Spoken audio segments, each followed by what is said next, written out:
পাহাড়ের পাদদেশে এক ছোট্ট গ্রাম, চারপাশে সবুজে মোড়া। ভোরে পাখির কলরব, বিকেলে বাঁশঝাড়ের ফাঁকে হাওয়া শীষ দিয়ে যায়, আর রাতে নীরবতা ঢেকে ফেলে গোটা জনপদ। এই গ্রামেই বাস করে আয়ন, বয়স 24, চোখে সবসময় রাগের ছাপ, মুখে একটুও হাসি নেই। গ্রামের লোকজন বলে সে নাকি জন্মগতভাবে খিটখিটে স্বভাবের। কেউ কথা বলতে এলে সে এমনভাবে উত্তর দেয় যেন মানুষটা কোনো অপরাধ করেছে। কিন্তু গ্রামের কেউ জানে না এই রাগই তার ঢাল, এই মুখোশের আড়ালে আছে এক গভীর শূন্যতা। আয়ন একসময় হাসিখুশি ছেলে ছিল, কিন্তু জীবনের আঘাত মানুষকে বদলে দেয়। বাবা মারা যায় তার ছোটবেলায়, মায়ের কাঁধে সংসারের সমস্ত দায়িত্ব। আয়ন খুব অল্প বয়সেই শিখে গেছে, ভালোবাসা যত বড়ই হোক একদিন হয়তো ছিঁড়ে যাবে। তাই সে মানুষের কাছ থেকে দূরে থাকে, কারো সাথে মন খোলে না। প্রতিদিন ভোরে আয়ন কাঁধে কুড়োল নিয়ে পাহাড়ের দিকে যায়, কাঠ কাটে, ফসল দেখে আসে, আর বিকেলে পাহাড়ের চূড়ায় বসে চুপচাপ সূর্য ডোবা দেখে। কেউ তার সাথে থাকে না, সে নিজেও কাউকে সঙ্গী করতে চায় না।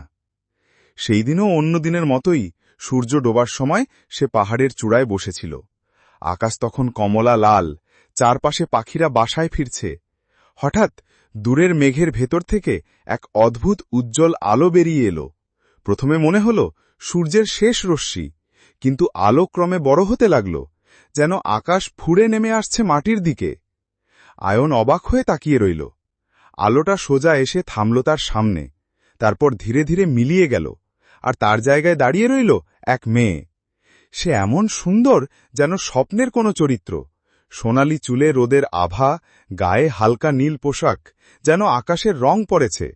চোখ দুটো স্বচ্ছ, ঠোঁটে মিষ্টি হাসি।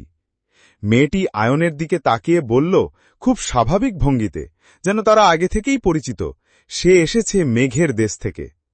আয়ন প্রথমে ভাবল নিশ্চয়ই পাগল, কিন্তু মেয়েটির হাসি আর চোখের চাহনি এমন ছিল যেন সে যা বলছে সত্যি। সে জানাল তার নাম লীরা। সে শুনেছে এই গ্রামে একজন ছেলে আছে যার মন সবসময় রাগে ভরা, কেউ তার কাছে যায় না।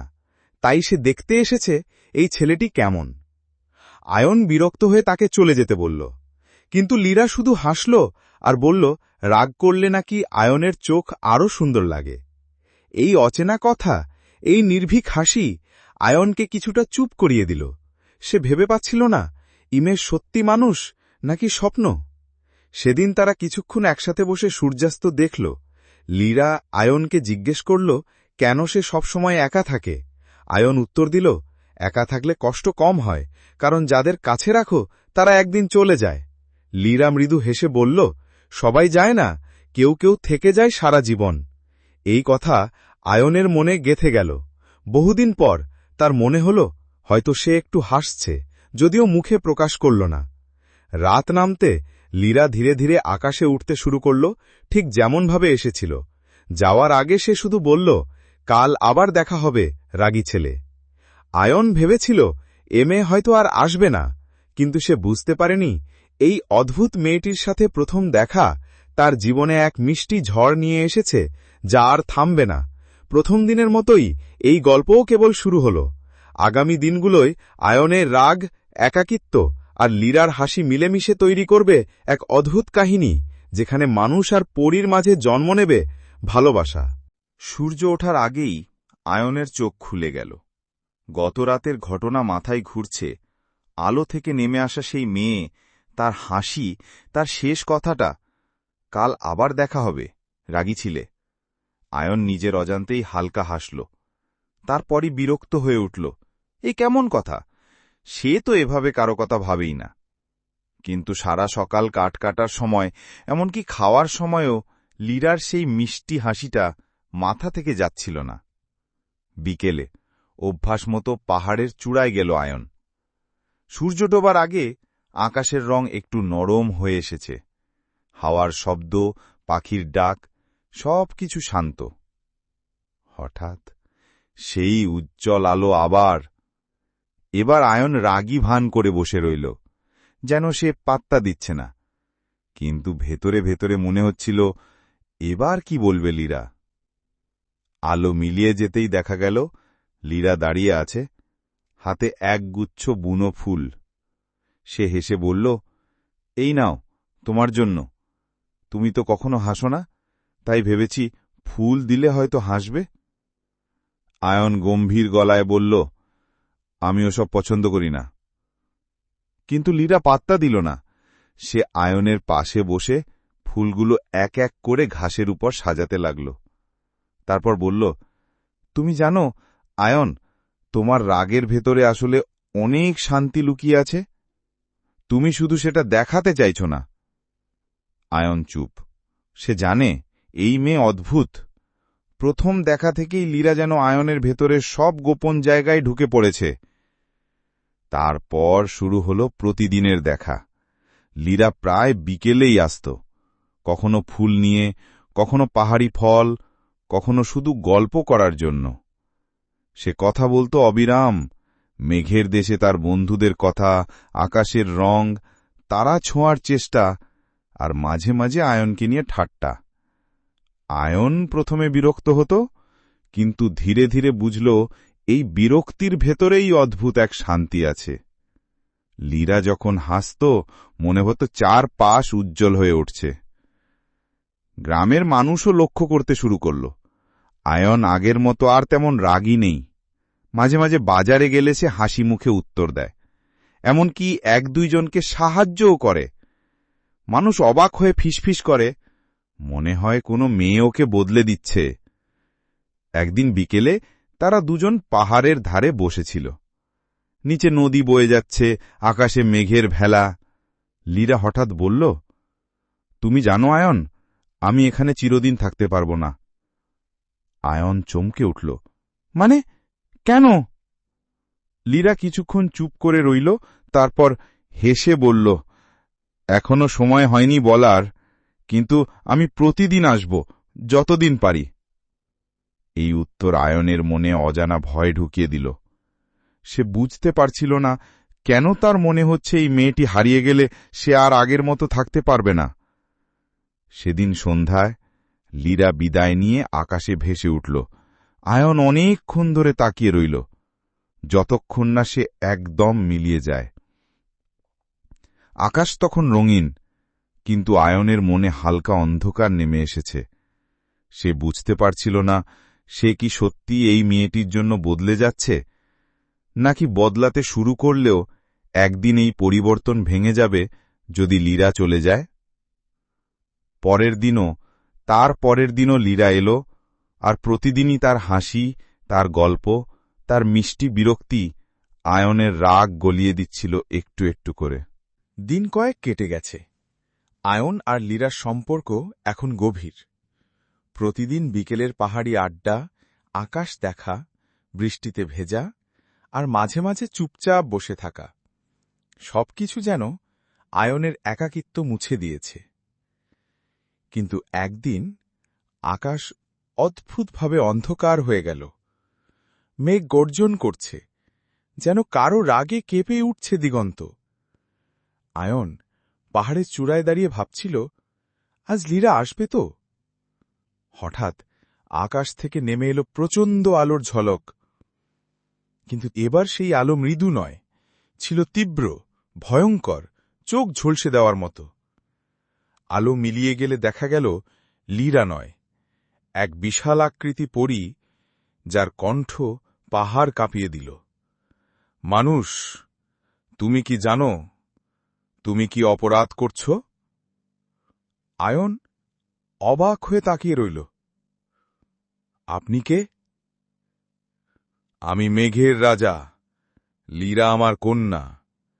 আমাদের দুনিয়ায় মানুষের সঙ্গে সম্পর্ক করা নিষিদ্ধ, কিন্তু আমার কন্যা নিয়ম ভেঙেছে তোমার জন্য।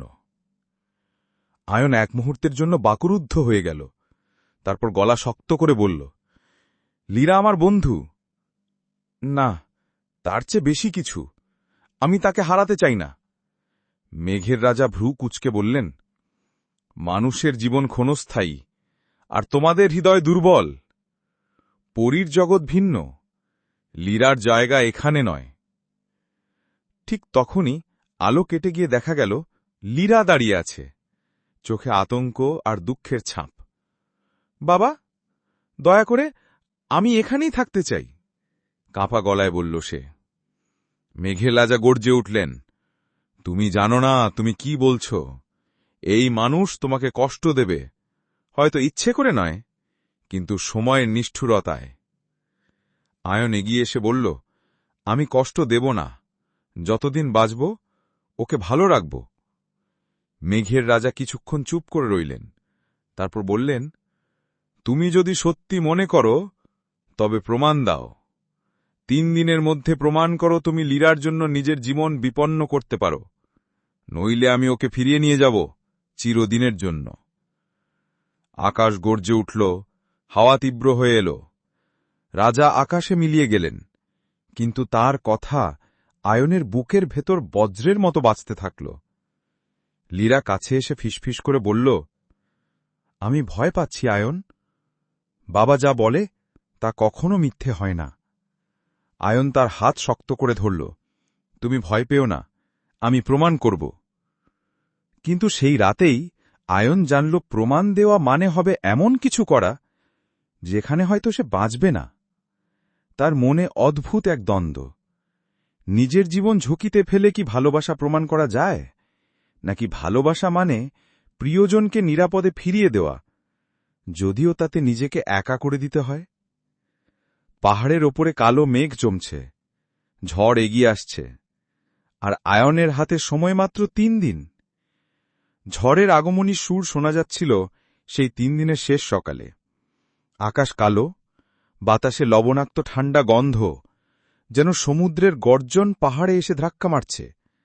আয়ন জানত আজই তার পরীক্ষা। মেঘের রাজার দেওয়া প্রতিশ্রুতির সময় শেষ। সে সারা রাত জেগেছিল, লীরাকে জড়িয়ে ধরে, কিন্তু মুখে কোনো কথা বলেনি। শুধু মনে মনে প্রতিজ্ঞা করেছে, আজ যাই হোক লীরাকে সে হারাবে না। ভোরের দিকে পাহাড়ের চূড়ায় বজ্রপাতের মতো আলো নেমে এল। তার ভেতর থেকে বের হল মেঘের রাজা, সঙ্গে কালো ডানার বিশাল এক দানব, পরিজগতের প্রহরী। রাজা বললেন, তোমার পরীক্ষা এখনই শুরু হবে। এই দানব পাহাড়ের নিচে অবস্থিত মৃত্যুর গিরিখাত পাহারা দেয়। যদি তুমি ওর কবল থেকে লীরাকে বাঁচিয়ে আনতে পারো, তবেই প্রমাণ হবে তোমার ভালোবাসা। আয়ন অবাক হয়ে বলল, লীরাকে ওখানে নিয়ে গেছেন? রাজা কোনো উত্তর দিলেন না। হঠাৎ মাটির ফাঁক থেকে কালো ধোঁয়া বেরিয়ে এলো, আর তাতে লীরার অসহায় কণ্ঠ ভেসে এলো, আয়ন, আমাকে বাঁচাও। আয়ন দৌড়ে নামতে লাগল পাহাড়ের আঁকা বাঁকা পথ বেয়ে। বাতাস তার কানে তীরের মতো লাগছিল, কিন্তু সে থামেনি। গিরিখাতে কাছে পৌঁছে দেখল লীরা একটা পাথরের ধারে দাঁড়িয়ে, নিচে গভীর অন্ধকার, আর সামনে দাঁড়িয়ে বিশাল দানব। দানব গর্জে উঠল, মানুষ, পিছু হটো, নয়তো এখানেই শেষ হবে তোমার জীবন। আয়ন এক মুহূর্তের জন্য পিছু হয়নি। আমার জীবন ততদিনের জন্যই মূল্যবান যতদিন লীরা আমার সঙ্গে আছে। সে হাতে ধরা কাঠের লাঠি দিয়ে দানবের দিকে ঝাঁপিয়ে পড়ল। দানবের শক্তি ছিল অমানুষিক। এক আঘাতেই আয়ন ছিটকে গিয়ে পাথরে আছড়ে পড়ল। রক্ত গড়িয়ে পড়ছে কপাল থেকে, শ্বাস ভারী হয়ে আসছে। লীরা চিৎকার করে বলল, না আয়ন, থেমে যাও, আমি চাই না তুমি মরো। আয়ন দাঁড়িয়ে গেল, চোখে এক অদম্য জিদ। তুমি যদি চলে যাও লীরা, তাহলে আমি বেঁচেও মরার মতো হয়ে যাব। সে আবার দানবের দিকে ছুটে গেল। এবার দানব তাকে পাথরের কিনারে ঠেলে দিল, নিচে শুধু গভীর অতল। হঠাৎ শেষ শক্তিটুকু জড়ো করে আয়ন দানবের পায়ের নিচে থাকা ঢিলে পাথর সরিয়ে দিল।